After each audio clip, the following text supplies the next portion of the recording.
En este programa, saborearemos una pizza prehispánica que hace honor a los 4 puntos cardinales. Conoceremos la capsaicina, sustancia química que provoca el picor del chile y que se concentra en una zona específica. Y te diremos cuáles eran los productos esenciales de la dieta en Mesoamérica antes de la llegada de los españoles.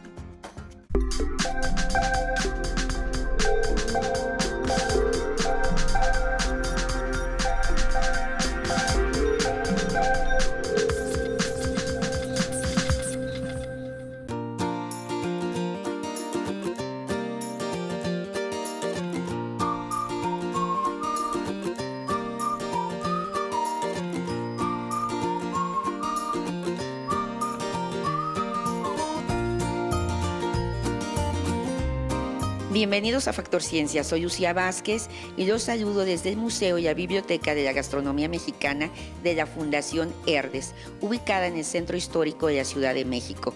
Este edificio fue declarado en 1987 por la UNESCO Patrimonio Cultural de la Humanidad.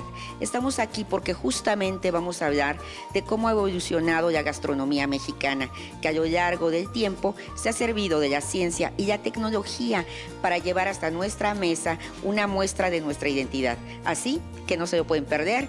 Esto es Factor Ciencia, comenzamos.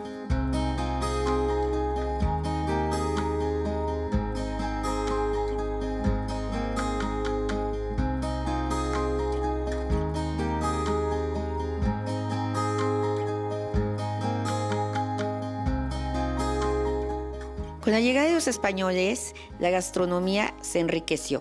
Fue la fusión de alimentos mesoamericanos, europeos y hasta asiáticos los que sentaron las bases de lo que hoy conocemos como gastronomía mexicana, una de las más reconocidas en todo el mundo. Por su variedad, por su tradición, es considerada patrimonio inmaterial de la humanidad.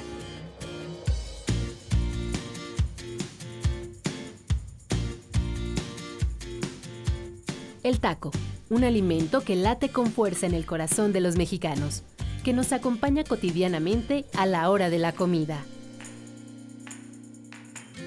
Los historiadores dicen que en el México prehispánico, Moctezuma utilizaba la tortilla como cuchara para sostener la comida, o que las mujeres solían enviar la comida en tortillas a los hombres que trabajaban largas horas en el campo. Y en sus crónicas, Bernal Díaz del Castillo alude a que la primera taquiza la hizo el conquistador español Hernán Cortés cuando ordenó sacrificar unos cerdos que traían de España, y la carne, cortada en pedacitos, fue saboreada por sus tropas en unas tortillas de maíz. Más tarde llegaron la cebolla, el cilantro y el limón, ingredientes de origen asiático que no existían en el continente americano y que se han convertido en el complemento perfecto del taco. Básicamente podríamos agradecer que es una de las influencias más importantes e interesantes que tendríamos en nuestra gastronomía, en nuestra culinaria. Se dio una fusión muy rica, muy interesante, tanto con los productos locales y lo que traen los españoles. Hoy, los tacos en todas sus formas y combinaciones están en todos los rincones del país. Este y muchos otros platillos de la gastronomía mexicana tienen una fuerte influencia española. No se podría hablar de chiles en nogada, cochinita pibil, tlayudas, pozole o tamales sin la presencia de ingredientes traídos de aquella nación ibérica. Nuestros tamales, lo que estamos acostumbrados es un mestizaje o una fusión de sabores con la incorporación, por ejemplo, de la propia manteca para que la masa sea más ligera o más suntuosa, las carnes, las salsas en el interior. Entonces se va a ir modificando una práctica del mundo prehispánico con la tradición española. Tampoco se podría tener combinaciones tan deliciosas como el cacao con azúcar, que derivarían en el chocolate. El cacao es mexicano, lo que cambiaría sería el chocolate en sí, la bebida. la modificación de cómo tomar un chocolate. En el México prehispánico es únicamente cacao mezclado con agua, tal vez algún sabor extra, achiote, vainilla, chile. El cambio que hace el español es incluir especias y azúcar. Antes de la llegada de los primeros españoles, la dieta en Mesoamérica estaba basada en 3 productos esenciales: maíz, chile y frijol. La alimentación del México prehispánico es muy equilibrada, muy nutritiva. Existe una triada muy importante que sería el maíz, frijol y chile. Incluiríamos calabaza, amarantos, quelites, y eso sería una base cotidiana, por decirlo de alguna forma. Las carnes que se consumían en este lado del mundo eran de guajolote, aves de corral, pescados y diversos insectos. Con la llegada de los españoles a América, llegaron cerdos, vacas, ovejas, cabras. A esto se sumaron cereales, especias, legumbres y hortalizas. Para los españoles es muy importante tener el alimento. Hernán Cortés hace una propia petición de que llegue el alimento de España lo más pronto posible, plantas, semillas, animales, para que se vayan asimilando a la tierra. Él dice, se van a dar muy bien. La fusión de sabores de 2 continentes y la creatividad de los chefs y cocineras de nuestro país han dado forma a la gastronomía mexicana, considerada orgullosamente Patrimonio Inmaterial de la Humanidad.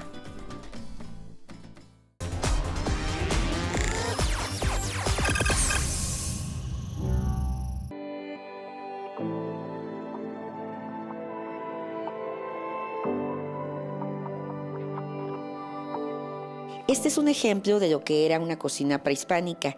En ella podemos observar elementos que se conservan hasta nuestros días, principalmente en zonas rurales, como por ejemplo el barro, los guajes, la cestería, molcajetes, petates, metates. El maíz siempre ha sido el alimento fundamental de los mexicanos y es considerado uno de los cereales más importantes del mundo. Campesinos, agrónomos, biotecnólogos se han dedicado a desarrollar hasta 60 razas de maíz y de cada una de estas razas hasta 20 variedades. Así es como en la gastronomía mexicana el maíz también evoluciona. Maíz, frijol, calabaza y chile son solo algunos de los ingredientes que han formado parte de la comida mexicana. Hemos desarrollado prácticamente ya más de 20 tipos de nixtamal. Entre ellos está maíz y nopal y linaza, maíz, nopal y avena, maíz y papa, maíz y arroz, la base siempre va a ser maíz. Son ingredientes de platillos prehispánicos que prevalecen hasta nuestros días como una herencia cultural. El maíz lo seguimos consumiendo la parte del chile, la calabaza, el frijol, y es por decirlo así, no es el pan de cada día de todo mexicano. Al calor de las brasas o a través de elaborar el nixtamal con agua caliente y cal, estos amantes de la cocina han mantenido la tradición gastronómica y le han agregado un toque personal. Que para seguir degustando gastronómicamente nuestros antojitos y la gente que le han restringido la tortilla, pues ya hacemos la tortilla de maíz y nopal, ya hacemos sopes, guaraches, quesadillas, tlacoyos. Todos los antojitos nixtamalizados que hay en el mercado, ya lo estamos haciendo con nuestra masa. Pascual, quien toda su vida se ha dedicado a la elaboración de tortillas, no solo modificó la maquinaria para preparar la masa, sino que también se ha documentado para elaborar un nuevo producto que sea benéfico a la salud pública. Con los problemas de salud pública nos vimos en la necesidad de crear una nueva tortilla, o más bien mezclarla con otras verduras. Y encontramos que la verdura reina es el nopal. Entonces, el nopal nos trae muchas bondades. Con información obtenida en el Instituto Politécnico Nacional, ha podido enriquecer sus productos. La calidad que la estamos manejando hasta en un 50%, ya lleva la mitad de calorías, la mitad de carbohidratos, doble de fibra y más hierro que una tortilla de maíz nixtamalizada convencional. Y también ha innovado con platillos. Es una creación de aquí, de nuestra familia, la familia Gasca, y que nos ha permitido incursionar en la gastronomía, y le llamamos el tlatoani o pizza prehispánica. Se trata de una gordita de masa de maíz con nopal rellena de frijoles.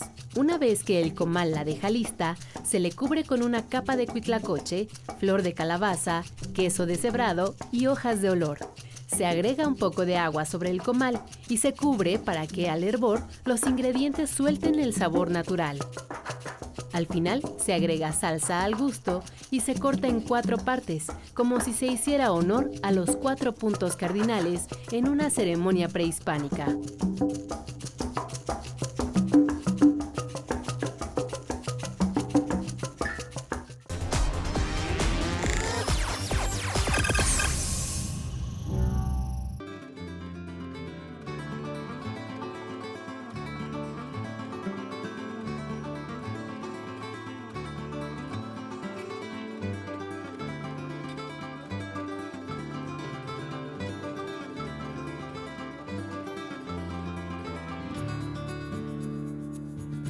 Ahora me encuentro en uno de los espacios más importantes de este inmueble. Se trata de la Biblioteca de la Gastronomía Mexicana y está con nosotros Azucena Suárez de Miguel, directora de la Fundación Herdes.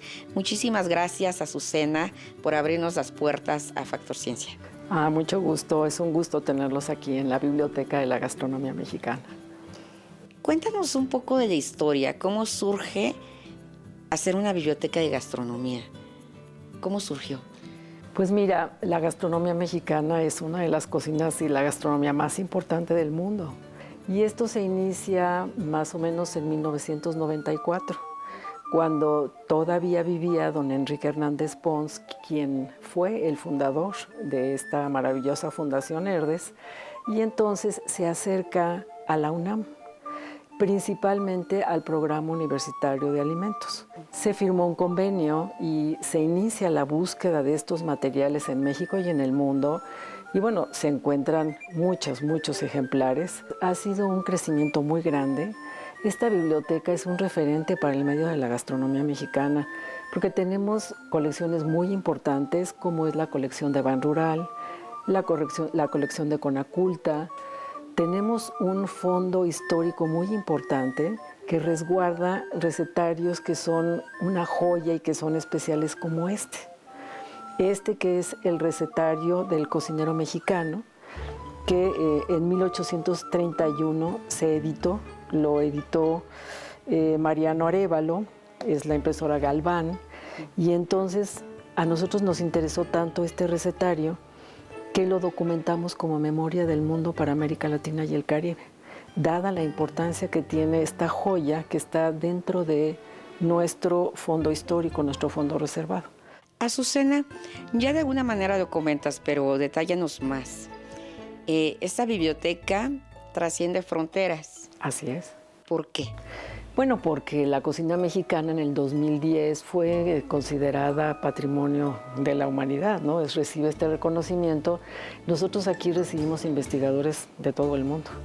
Inclusive, regresando un poquito a este cocinero tiene un impacto muy grande en América Latina, sobre todo en Perú, en Colombia, en Venezuela. ¿Quiénes son las personas que consultan esta biblioteca?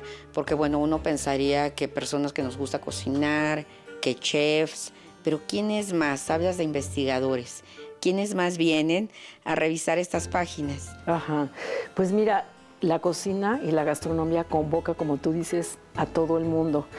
Sorprendente, te puedes encontrar amas de casa buscando recetas muy especiales, chefs, restauranteros, banqueteros, investigadores muy específicos con temas que puedan tener un impacto en sus estados o en otros países.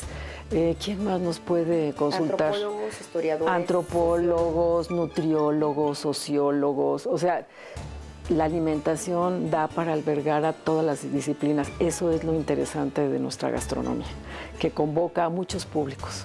Azucena, Te agradecemos mucho el habernos recibido, te agradecemos mucho que para Factor Ciencia nos hayas mostrado esta riqueza gastronómica de investigación, de ciencia, de tecnología, de tiempo, de cultura. Muchísimas gracias. No, gracias a ti, Lucía, y pues los esperamos aquí en la Fundación Herdes, en la Biblioteca de la Gastronomía Mexicana, para que puedan disfrutar de todo este acervo. Muchas gracias. Pues esto es Factor Ciencia, continuamos.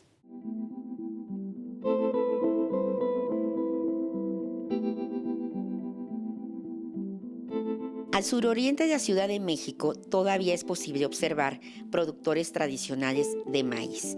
Ellos no utilizan tecnología, no emplean productos químicos ni plantas mejoradas para sus siembras. Al igual que sus antepasados, seleccionan empíricamente las mejores semillas para una buena cosecha. El maíz es parte sustancial de nuestra dieta. Aporta 10% de la proteína que requerimos. Es rico en calcio y almidones. Es una planta noble. Su evolución ha permitido disponer de variedades que son sumamente versátiles. Esta es la razón por la que, junto con el arroz y el trigo, es uno de los granos básicos de la alimentación mundial. Crece en suelos diversos y en alturas que van desde el nivel del mar hasta elevaciones de 3.400 metros. Como en Santa Ana Tlacotenco, en Milpa Alta, en la Ciudad de México. Este terreno de 1.3 hectáreas pertenece a Arnulfo Melo, un productor tradicional de maíz que ha decidido continuar con el oficio que le heredaron sus padres y abuelos. Se ha asesorado respecto a técnicas agronómicas que le permiten obtener alimentos de la tradicional milpa, pero con una noción muy clara: perturbar lo mínimo al ecosistema. No emplea agroquímicos ni semillas mejoradas.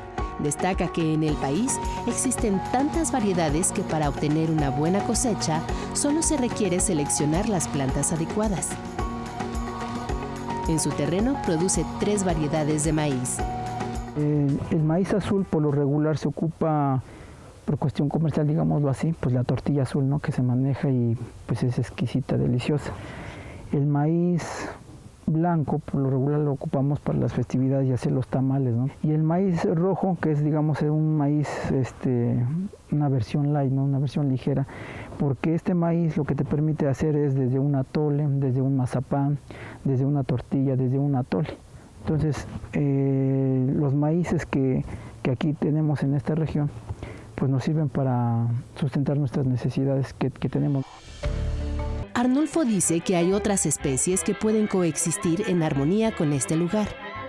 Por ejemplo, serpientes que mantienen al margen a roedores que pueden dañar los sembradíos.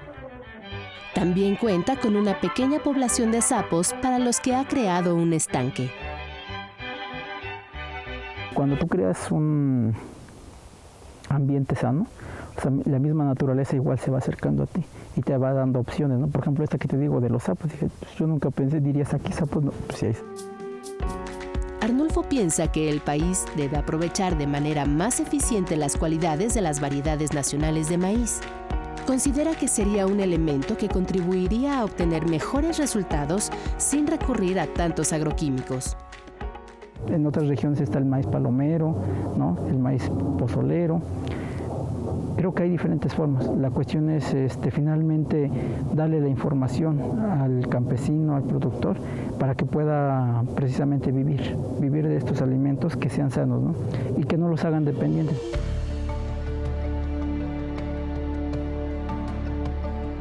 Si bien la agricultura por sí misma es un reto nacional, para productores como Arnulfo representa no solo sostener una forma de vida, sino la identidad nacional.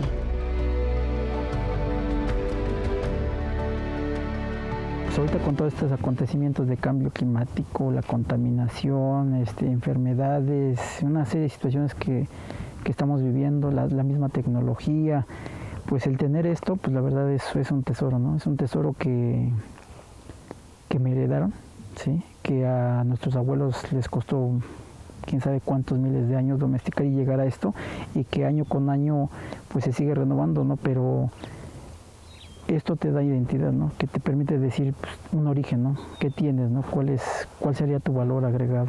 Que estas tierras también costaron vidas, costaron sangre, que representan pues mucho. Representan alimentación, representan espacio, representan servicios ambientales, se presentan salud y también representa conocimiento. El maíz está presente en nuestro día a día, enriqueciendo en todo momento la gastronomía de las diversas regiones del país.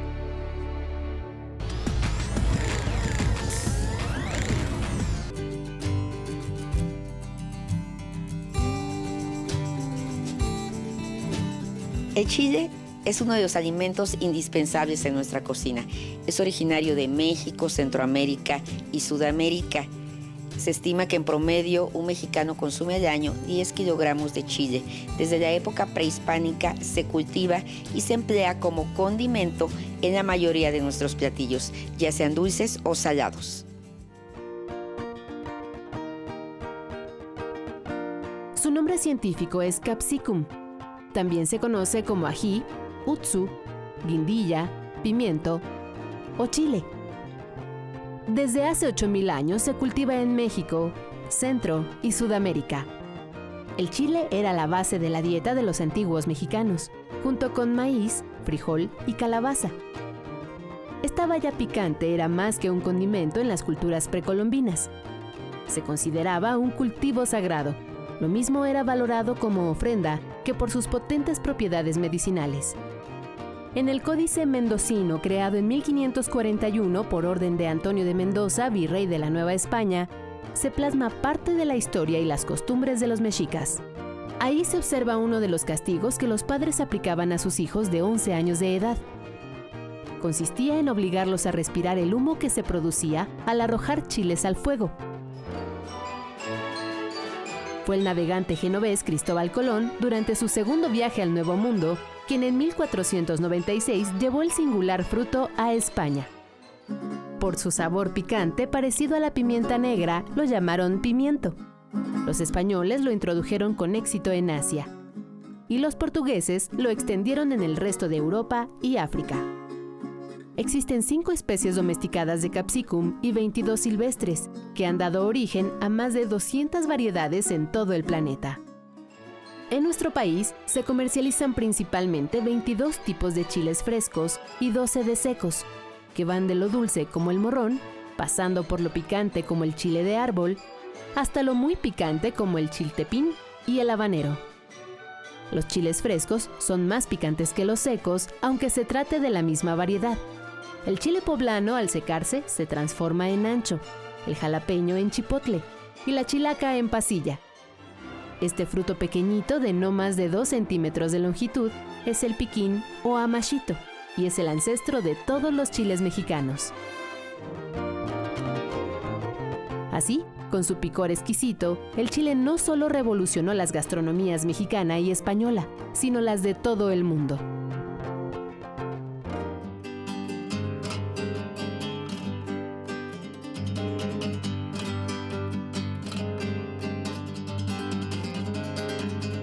Los chiles son más que los protagonistas de la cocina mexicana. Son un símbolo de identidad y valor. Los consumimos crudos, secos, ahumados, pulverizados, todos con un picor distinto. La sensación de ardor y calor que nos producen es parte de la esencia del milenario fruto. Todo se debe a la capsaicina, una sustancia química que provoca el picor o pungencia del chile y que se concentra en una zona específica. En una estructura interna del chile, que es esto que vulgarmente le llamamos venas. Botánicamente a esto le llamamos placenta. ¿Y cuál es la placenta? La placenta es donde están insertadas las semillas del chile que tiene dentro. No todos los chiles pican igual. La sensación que producen algunos apenas es fugaz y en otros tan profunda que puede permanecer por minutos. El sabor desagradable de las plantas de chile y la pungencia de sus bayas aseguran su supervivencia. En algunos lugares, los chiles llegan a ser picados por insectos. Bueno, la reacción del fruto, del chile, es que desarrolla ahora más capsaicina. Las aves no perciben el picor. Cuando se alimentan de chiles, desechan las semillas por su tracto digestivo y las esparcen como parte de la cadena evolutiva. Los seres humanos somos la única especie que disfruta lo picante con todos sus efectos. El resto de los mamíferos herbívoros solo lo probarán por equivocación. La escala más famosa para determinar el nivel de capsaicina es la diseñada en 1912 por Wilbur Scoville, químico farmacólogo estadounidense. Preparó una solución de concentración conocida de capsaicina, empezó a hacer diluciones y utilizando un jurado de sabor, un grupo de gentes que hicieran la experimentación de estar probando esas soluciones diluidas hasta llegar al punto en que no se perciba la sensación picante. Entonces ahí comienza la escala Scoville. Los chiles se califican por unidades Scoville de calor. Un jalapeño tiene hasta 5.000 unidades, lo que significa que fue diluido hasta 5.000 veces para no detectar la capsaicina. En esta escala, el pimiento verde tiene 0 unidades. El poblano alcanza las 1.500. El serrano hasta 23.000 unidades. El chile más picante en México es el habanero, con un máximo de 350.000. Pero el que tiene el récord a nivel mundial es el Carolina Reaper, producido en Estados Unidos, con 2.200.000 unidades. Existen otros métodos menos subjetivos para conocer las variaciones de picor en los que se usan cromatógrafos líquidos de alta resolución, que determinan químicamente la presencia de la capsaicina.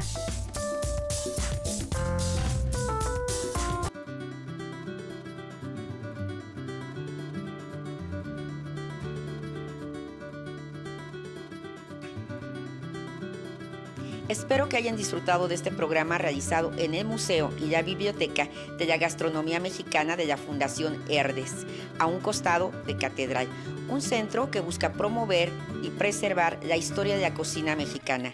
No olviden seguirnos a través de Facebook, Twitter, visitar nuestro portal o descargar cualquiera de nuestros contenidos a través de iTunes. No olviden que nosotros seguimos investigando lo que ocurre en el mundo de la ciencia y la tecnología para llevarlo hasta su pantalla. Yo soy Lucía Vázquez, esto fue Factor Ciencia, hasta la próxima.